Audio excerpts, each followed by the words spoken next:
James wrote to the believers, "Consider it pure joy, my brothers and sisters, whenever you face trials of many kinds, because you know that the testing of your faith produces perseverance. Let perseverance finish its work, so that you may be mature and complete, lacking nothing." It is a great honor to be back in Ebenezer Baptist Church, in the pulpit of its greatest pastor, Dr. Martin Luther King Jr., to pay my respects to perhaps his finest disciple, an American whose faith was tested again and again to produce a man of pure joy and unbreakable perseverance, John Robert Lewis. To those who have spoken, to Presidents Bush and Clinton, Madam Speaker, Reverend Warnock, Reverend King, John's family, friends, his beloved staff, Mayor Bottoms, I've come here today because I, like so many Americans, owe a great debt to John Lewis and his forceful vision of freedom. You know, this country is a constant work in progress. We're born with instructions to form a more perfect union. Explicit in those words is the idea that we're imperfect, that what gives each new generation purpose is to take up the unfinished work of the last and carry it further than any might have thought possible.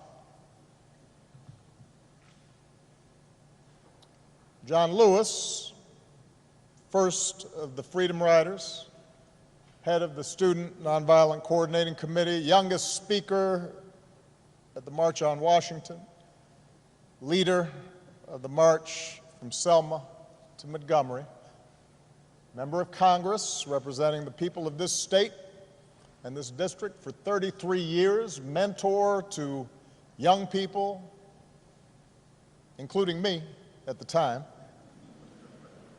until his final day on this earth. He not only embraced that responsibility, but he made it his life's work, which isn't bad for a boy from Troy. John was born into modest means. That means he was poor.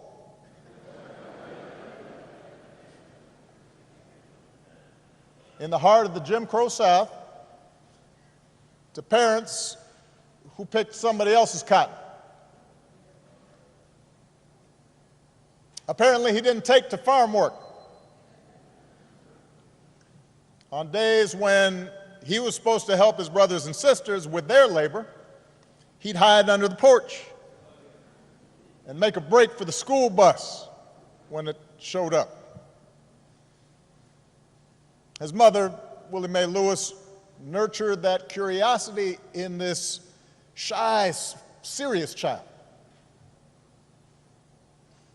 Once you learn something, she told her son, once you get something inside your head, no one can take it away from you. As a boy, John listened through the door after bedtime. His father's friends complained about the Klan. One Sunday as a teenager, he heard Dr. King preach on the radio. As a college student in Tennessee, he signed up for Jim Lawson's workshops on the tactic of nonviolent civil disobedience. John Lewis was getting something inside his head, an idea he couldn't shake, took hold of him, that nonviolent resistance and civil disobedience were the means to change laws, but also change hearts and change minds and change nations and change the world. So he helped organize the Nashville campaign in 1960. He and other young men and women sat at a segregated lunch counter, well-dressed, straight back, refusing to let a milkshake poured on their heads or a cigarette extinguished on their backs or a foot aimed at their ribs. Refused to let that dent their dignity and their sense of purpose. And after a few months, the Nashville campaign achieved the first successful desegregation of public facilities in any major city in the South. John got a taste of jail for the first, second, third, well, several times. But he also got a taste of victory, and it consumed him with righteous purpose. And he took the battle deeper into the South. And that same year, just weeks after the Supreme Court ruled that segregation of interstate bus facilities was unconstitutional, John and Bernard Lafayette bought 2 tickets, climbed aboard a Greyhound, sat up front, and refused to move. This was months before the first official freedom rides. He was doing a test. Trip was unsanctioned. Few knew what they were up to. And at every stop through the night, apparently the angry driver stormed out of the bus and into the bus station. And John and Bernard had no idea what he might come back with or who he might come back with.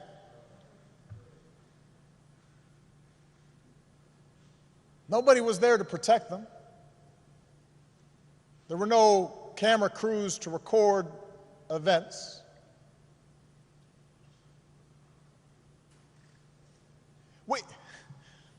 Sometimes, Rev, we read about this and we kind of take it for granted, or at least we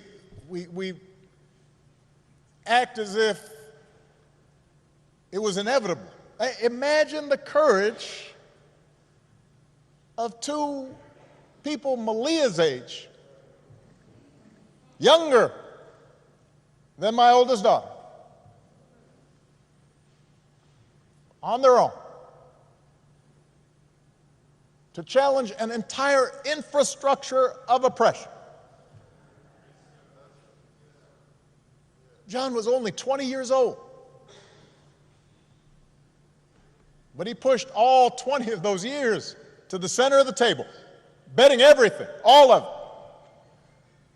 that his example could challenge centuries of convention and generations of brutal violence and countless daily indignities suffered by African Americans.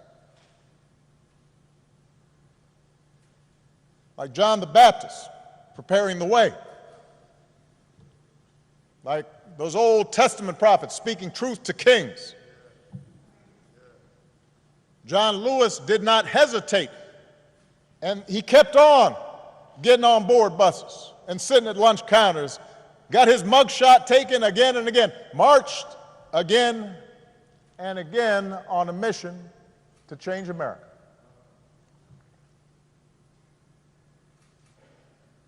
Spoke to 250,000 people at the March on Washington when he was just 23.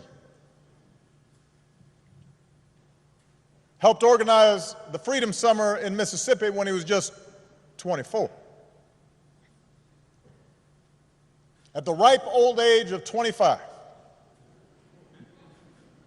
John was asked to lead the march from Selma to Montgomery. He was warned that Governor Wallace had ordered troopers to use violence. But he and Hosea Williams and others led them across that bridge anyway. And we've all seen the film and the footage and the photographs. President Clinton mentioned the trench coat, the knapsack, the book to read, the apple to eat, the toothbrush. Apparently, jails weren't big on such creature comforts. And you look at those pictures, and John looks so young, and he's small in stature, looking every bit that shy, serious child that his mother had raised, and yet he's full of purpose. God's put perseverance in it.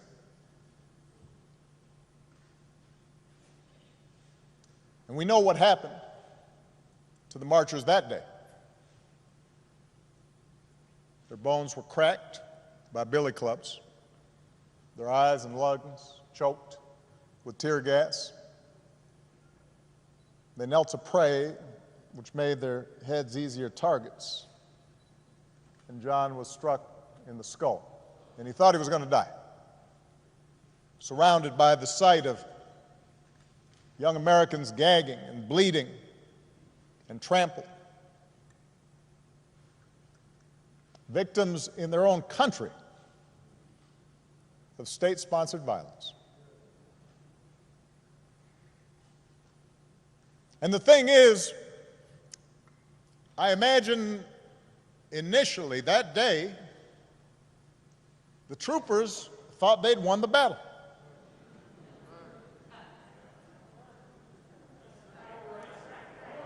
You can imagine the conversations they had afterwards. You can imagine them saying, yeah, we showed them. They figured they'd turn the protesters back over the bridge, that they'd preserved a system that denied the basic humanity of their fellow citizens. Except this time there were some cameras there.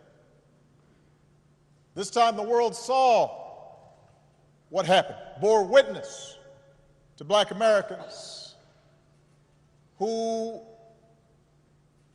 were asking for nothing more than to be treated like other Americans, who were not asking for special treatment, just equal treatment, promised to them a century before,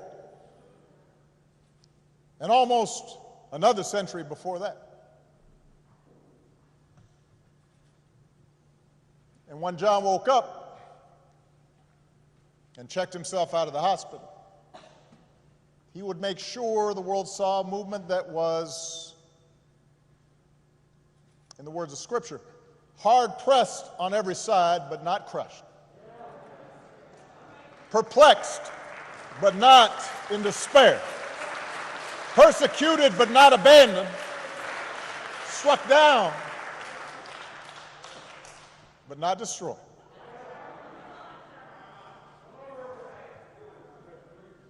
So he returned to Brown Chapel, a battered prophet, bandages around his head. And he said, more marchers will come now. And the people came. and the troopers parted, and the marchers reached Montgomery, and their words reached the White House.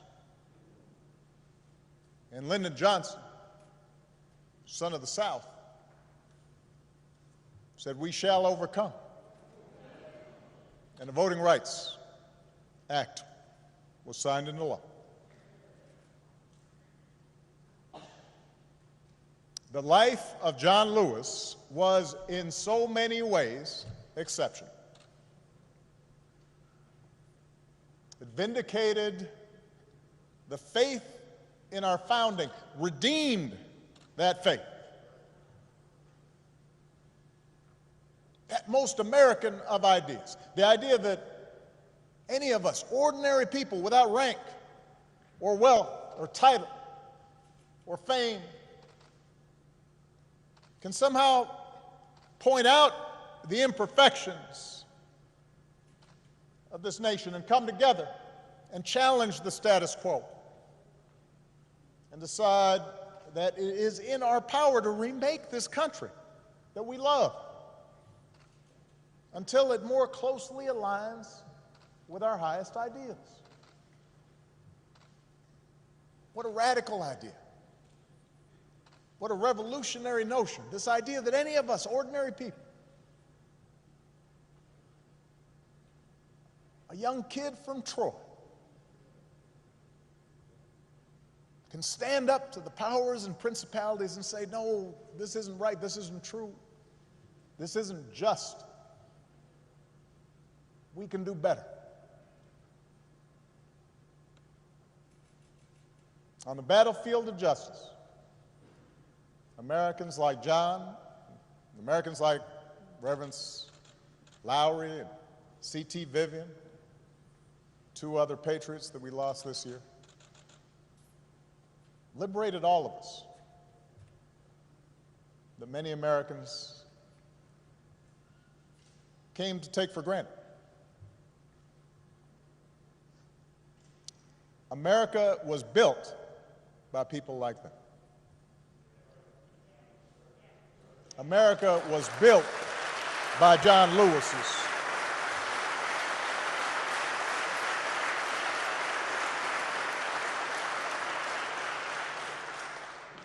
He, as much as anyone in our history, brought this country a little bit closer to our highest ideals. And someday, when we do finish that long journey towards freedom,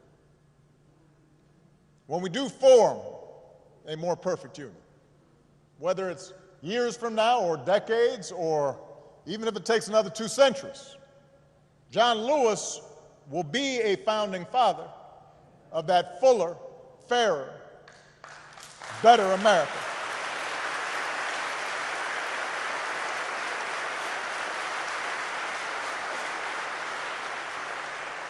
And yet, as exceptional as John was, here's the thing: John never believed that what he did was more than any citizen of this country can do. I mentioned in the statement the day John passed, the thing about John was just how gentle and humble he was.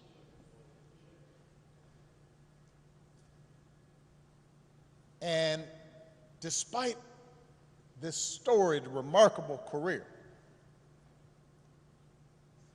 he treated everyone with kindness and respect because it was innate to him, this idea that any of us can do what he did if we're willing to persevere. He believed that in all of us there exists the capacity for great courage. That in all of us there's a longing to do what's right. That in all of us there's a willingness to love all people and to extend to them their God-given rights to dignity and respect.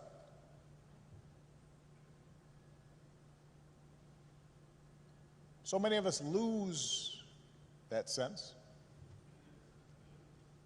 It's taught out of us.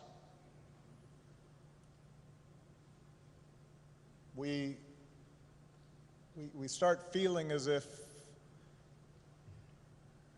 in fact, we can't afford to extend kindness or decency to other people.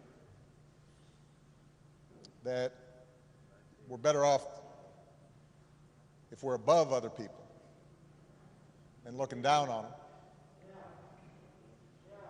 And so often that's encouraged in our culture. But John always said, he always saw the best in us. And he never gave up and never stopped speaking out because he saw the best in us. He believed in us even when we didn't believe in ourselves. And as a congressman, he didn't rest. He kept getting himself arrested. As an old man, he didn't sit out any fight. Sat in all night long on the floor of the United States Capitol. I know his staff was stressed.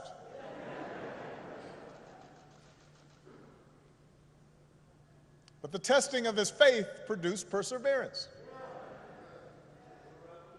He knew that the march is not over, that the race is not yet won, that we have not yet reached that blessed destination where we are judged by the content of our character. He knew from his own life that progress is fragile, that we have to be vigilant against the darker currents of this country's history, of our own history, with their whirlpools of violence and hatred and despair that can always rise again. Bull Connor may be gone, but today we witness with our own eyes police officers kneeling on the necks of black Americans. George Wallace may be gone, but we can witness our federal government sending agents to use tear gas and batons against peaceful demonstrators.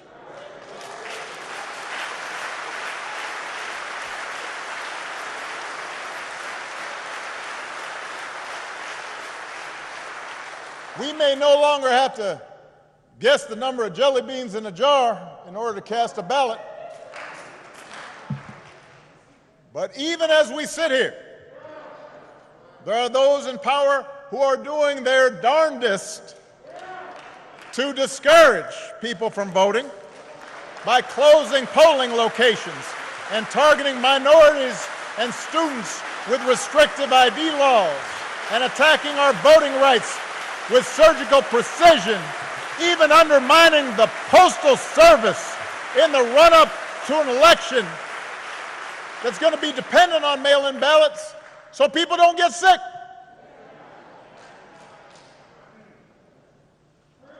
Now, I know this is a celebration of John's life. There are some who might say we shouldn't dwell on such things. But that's why I'm talking about it. John Lewis devoted his time on this earth fighting the very attacks on democracy and what's best in America that we're seeing circulate right now.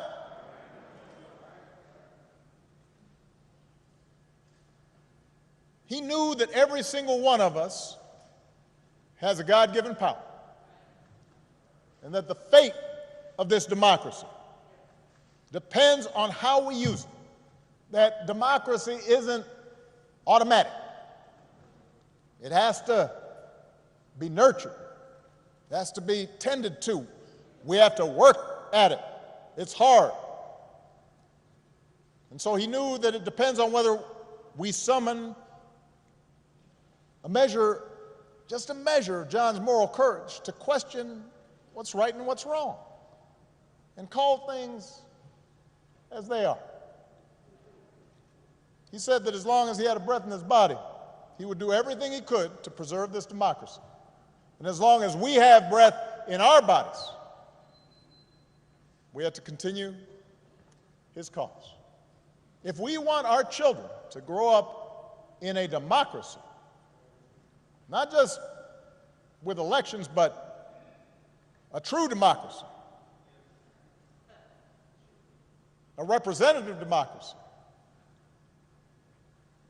in a big-hearted, tolerant, vibrant, inclusive America of perpetual self-creation, then we're going to have to be more like John.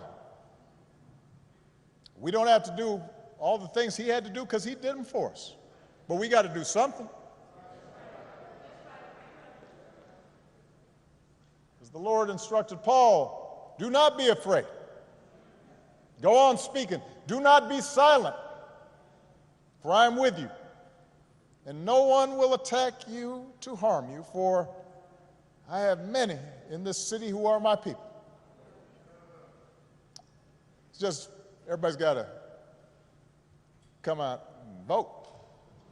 We got all those people in the city, but they can't do nothing. Like John, we've got to keep getting into that good trouble. He knew that nonviolent protest is patriotic, a way to raise public awareness and put a spotlight on injustice and make the powers that be uncomfortable. Like John, we don't have to choose between protests and politics. It's not an either-or situation. It's a both-and situation. We have to engage in protests where that's effective, but we also have to translate our passion and our causes into laws, institutional practices. That's why John ran for Congress 34 years ago. Like John, we've got to fight even harder for the most powerful tool that we have, which is the right to vote. The Voting Rights Act is one of the crowning achievements of our democracy. It's why John crossed that bridge. It's why he spilled his blood. And by the way, it was the result of Democratic and Republican efforts. President Bush, who spoke here earlier, and his father signed its renewal when they were in office.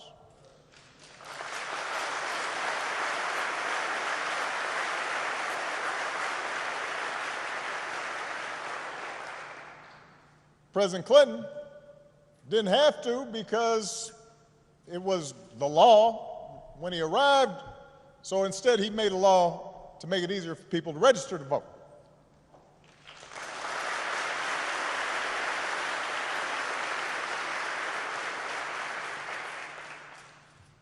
But once the Supreme Court weakened the Voting Rights Act, some state legislators unleashed a flood of laws designed specifically to make voting harder, especially, by the way, state legislators where there's a lot of minority turnout and population growth. That's not necessarily a mystery or an accident.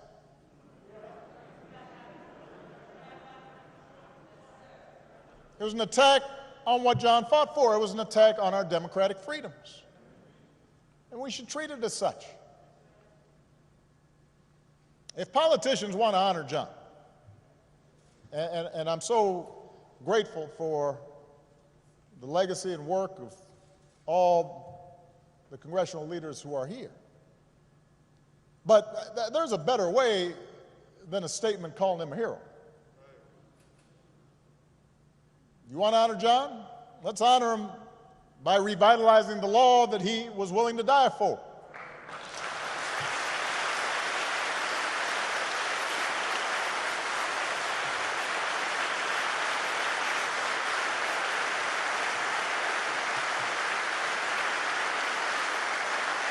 And by the way, naming it the John Lewis Voting Rights Act, that is a fine tribute. But John wouldn't want us to stop there, just trying to get back to where we already were. Once we pass the John Lewis Voting Rights Act, we should keep marching to make it even better by making sure every American is automatically registered to vote, including former inmates who've earned their second chance. By adding polling places and expanding early voting and making Election Day a national holiday. So if you are somebody who's working in a factory, or you're a single mom who's got to go to her job and doesn't get time off, you can still cast your ballot by guaranteeing that every American citizen has equal representation in our government, including the American citizens who live in Washington, D.C. and in Puerto Rico. They're Americans.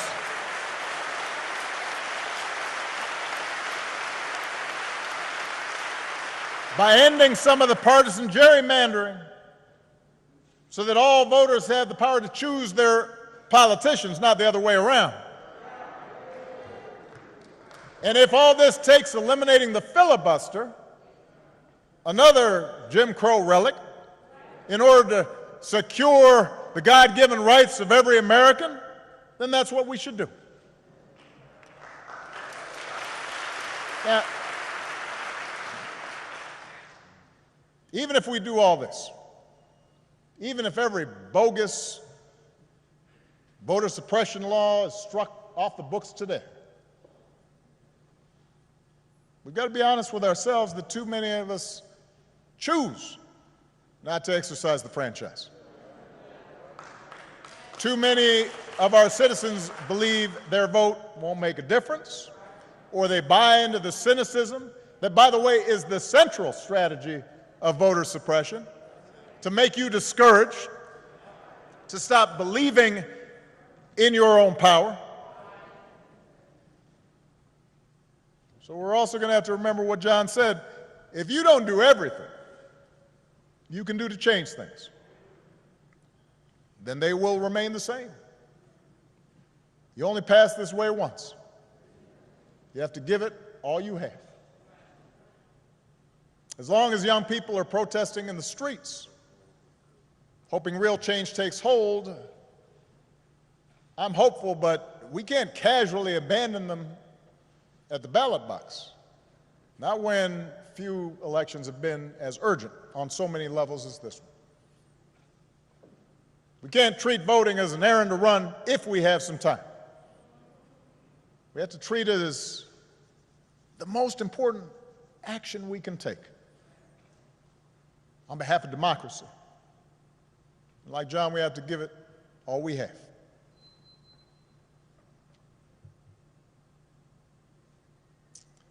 I was proud that John Lewis was a friend of mine.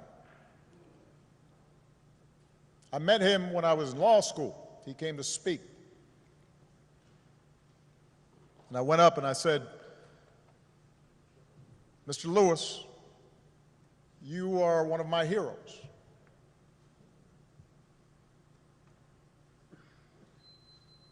What inspired me more than anything as a young man was to see what you and Reverend Lawson, Bob Moses, Diane Nash, and others did. And he got that kind of, aw shucks, thank you very much.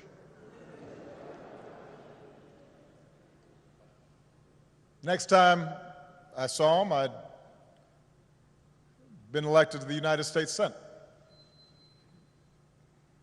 And I told him, John, I'm here because of you.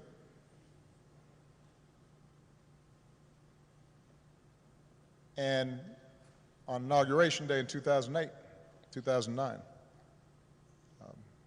he was one of the first people I greeted and hugged on that stand. And I told him, this is your day too. He was a good and kind and gentle man. and he believed in us, even when we don't believe in ourselves. And it's fitting that the last time John and I shared a public forum was on Zoom. And I'm pretty sure neither he nor I set up the Zoom call because we didn't know how to work it. There's a virtual town hall with a gathering of young activists who had been helping to lead this summer's demonstrations in the wake of George Floyd's death. And afterwards, I spoke to John privately, and he could not have been prouder to see this new generation of activists standing up for freedom and equality, a new generation that was intent on voting and protecting the right to vote. In some cases, a new generation running for political office.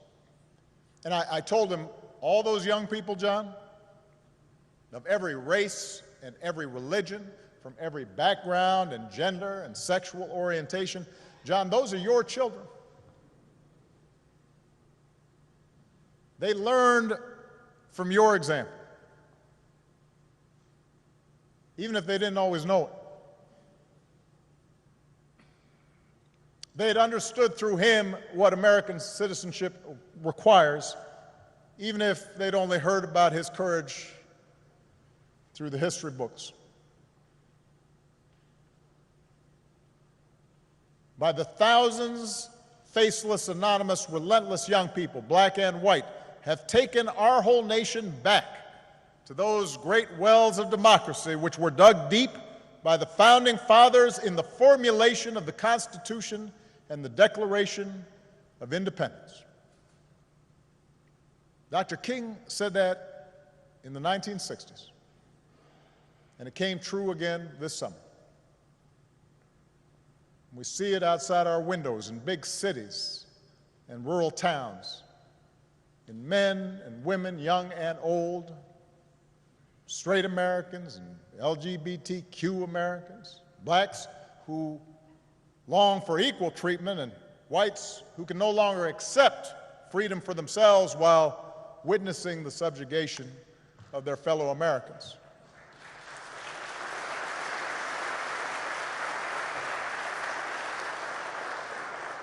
We see it in everybody doing the hard work of overcoming complacency, of overcoming our own fears and our own prejudices, our own hatreds.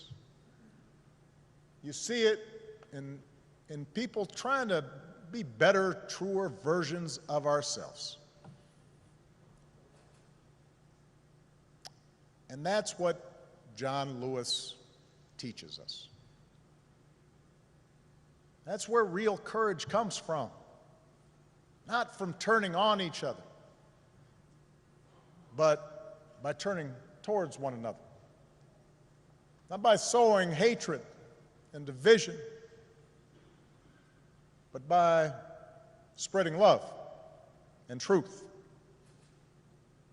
not by avoiding our responsibilities to create a better America and a better world, but by embracing those responsibilities with joy and perseverance, and discovering that in our beloved community, we do not walk alone. What a gift John Lewis was. We are all so lucky to have had him walk with us for a while and show us the way. God bless you all. God bless America. God bless this gentle soul who pulled it closer to its promise. Thank you very much.